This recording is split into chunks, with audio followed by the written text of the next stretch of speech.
Hi there, welcome back to Nets Academy. In this episode, we'll explore various aspects of software engineering and draw inspiration from an insightful book entitled Software Engineering by renowned expert Ian Somerville. In this journey, we'll also explore essential principles, everyday practices, and variety of perspectives that have shaped this fundamental discipline. So let's jump in.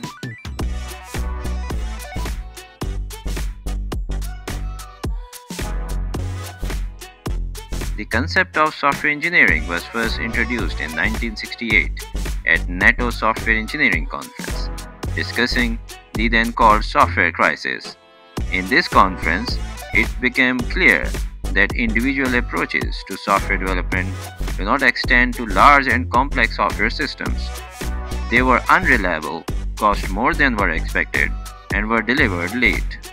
Throughout 1970s and 80s, a variety of new software engineering techniques and methods were developed, such as structured programming, information hiding, and object-oriented development.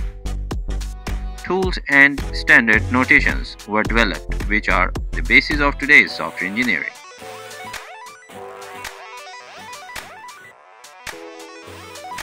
At its heart, software engineering is about applying good engineering practices to develop the software in a systematic way. It goes beyond just writing code, involving disciplined approach to the entire process of creating software. The main goals are to make software reliable and efficient in real-world situations. According to Ian Somerville, software engineering is an engineering discipline that is concerned with all aspects of software production from initial conception to operation and maintenance. It is the backbone of technological progress, providing the foundation for creating reliable and efficient software systems.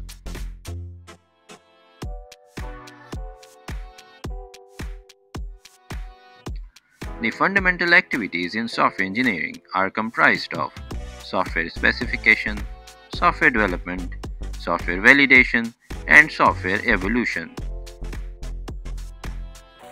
Software specification involves understanding and documenting the requirement of the software. It includes gathering user needs, defining functionality, and creating a detailed specification that outlines what the software should achieve. Software development involves translating these specifications into actual code. It encompasses designing the architecture, writing the code, integrating different components, and testing them to ensure they work together as intended. Software validation ensures that the software meets the specified requirements and functions correctly. It involves testing the software thoroughly, identifying and fixing any defects or issues, and verifying that it satisfies the user needs. Software evolution isn't static, it evolves over time to adapt to changing requirements, technologies, and user needs. This activity involves maintaining the software by implementing updates, adding new features, fixing bugs, and optimizing its performance based on feedback and changing requirements. These activities are interrelated and often iterative, meaning they may loop back on each other as the software progresses through its lifecycle.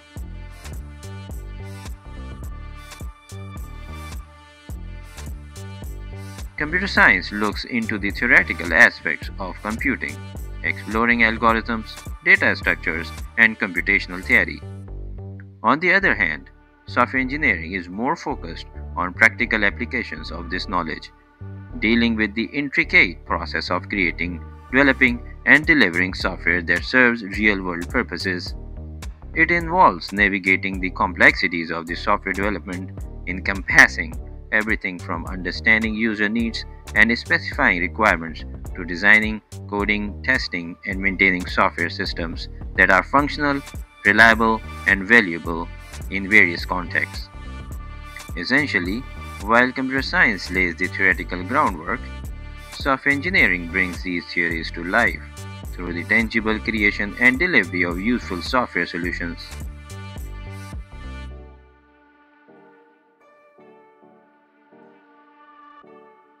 Software engineers are concerned with developing software products that can be sold to a customer.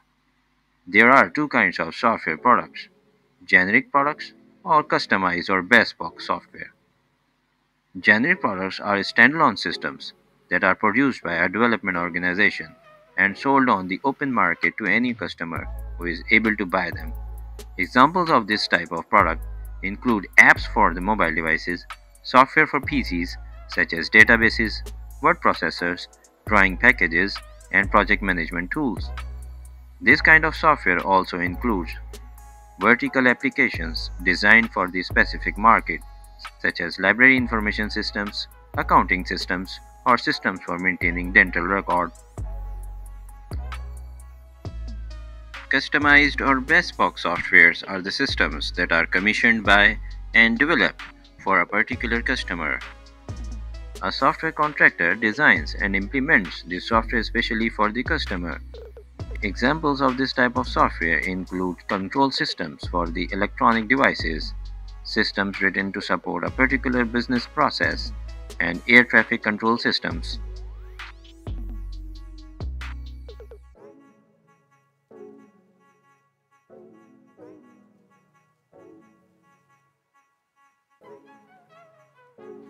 A good software has four important characteristics as acceptability, dependability and security, efficiency, and maintainability.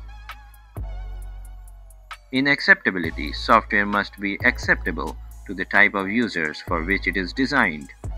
This means that it must be understandable, usable, and compatible with other systems that they use.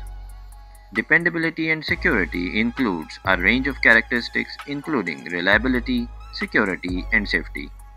Dependable software should not cause physical or economic damage in the event of any system failure.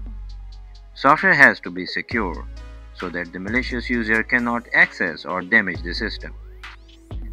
In efficiency, software should not make wasteful use of system resources such as memory and processor cycle. Efficiency therefore includes responsiveness, processing time, resource utilization, etc. In maintainability, software should be written in such a way that it can evolve to meet the changing needs of customers. This is critical attribute because software change is an inevitable requirement of changing business environment.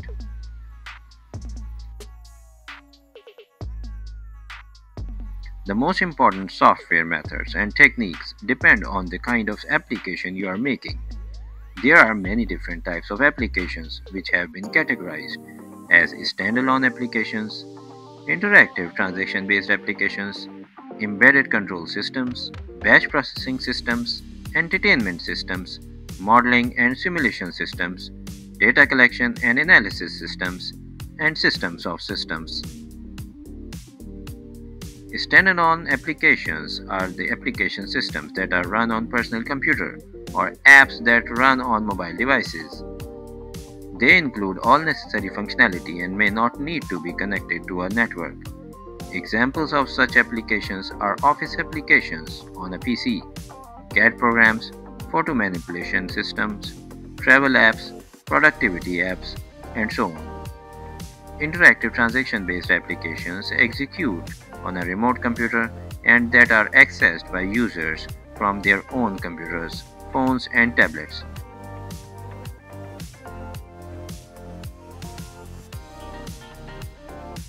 Obviously, these include web applications such as e-commerce applications where you interact with a remote system to buy goods and services.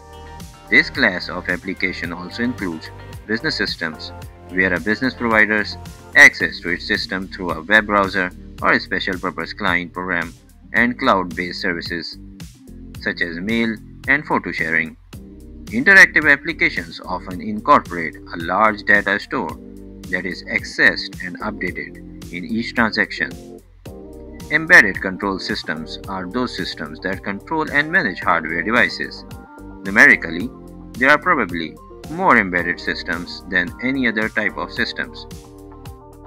Examples of embedded system include the software in a mobile phone, software that controls anti-lock braking in a car, and software in microwave oven to control the cooking process. Batch processing systems are the systems that are designed to process data in large batches. They process large number of individual inputs to create corresponding outputs. Examples of batch systems are periodic billing systems such as phone billing systems and salary payment systems. Entertainment systems are for personal use that are intended to entertain the user. Most of the systems are games of one kind or another, which may run on a special purpose console hardware. The quality of the user interaction offered is the most important distinguishing character of the entertainment system. Modeling and simulation systems are designed by scientists and engineers to model physical processes or situations, which include many separate interacting objects. These are often computationally intensive and require high-performance parallel system for execution. Data collection and analysis systems are systems that collect data from their environment and send that data to other systems for processing. The software may have to interact with sensors and often is installed in a hostile environment, such as inside an engine or in a remote location. Big data analysis may involve cloud-based systems carrying out statistical analysis and looking for relationships in the collected data. Systems of systems are used in enterprises and other large organizations that are composed of a number of other systems. Some of these may be generic software products, such as ERP systems, which stands for Enterprise Resource Planning. Other systems in the assembly may be specially written for that environment.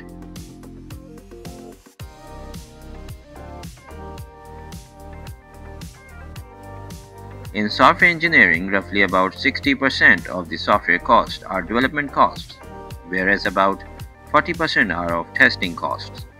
For custom software, evolution cost often exceeds development costs.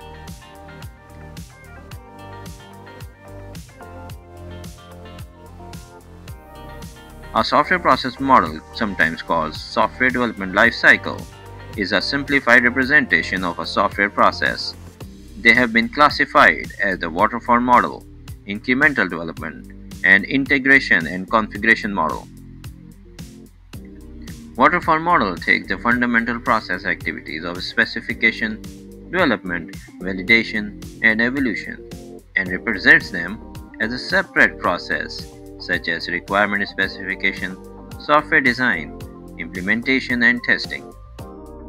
In incremental development, this approach interleaves the activities of specification, development, and validation. The system is developed as a series of versions, with each version adding functionality to the previous version.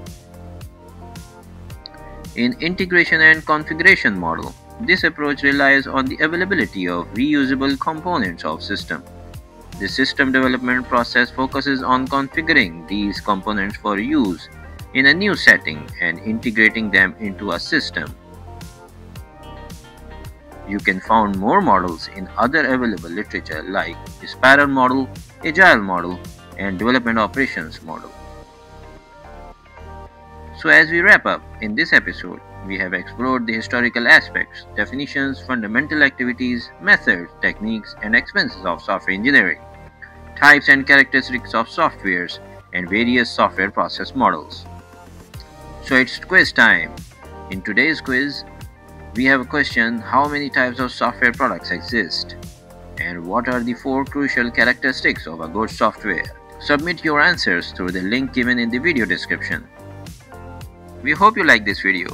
If you want to download Ian Sommerweil's book on software engineering, you can download it from the links given in the video description. Don't forget to like, share, and subscribe for more content. If you want us to cover any specific topic, then let us know by dropping us a comment below. Thank you for watching.